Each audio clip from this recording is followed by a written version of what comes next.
I'm not the type of person that gets scared easily. I love horror movies. I'll watch it all day, all night. I literally don't flinch at the jump scares. But do you know one thing that makes my soul jump out of my body? Dad sneezes. It's something about them. They make them so loud. It's so unnecessary. They literally go like, achoo! And you don't know when it's coming because it's so sudden. Like, are you trying to summon a demon or something?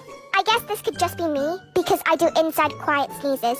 But I swear, every single dad I know does this.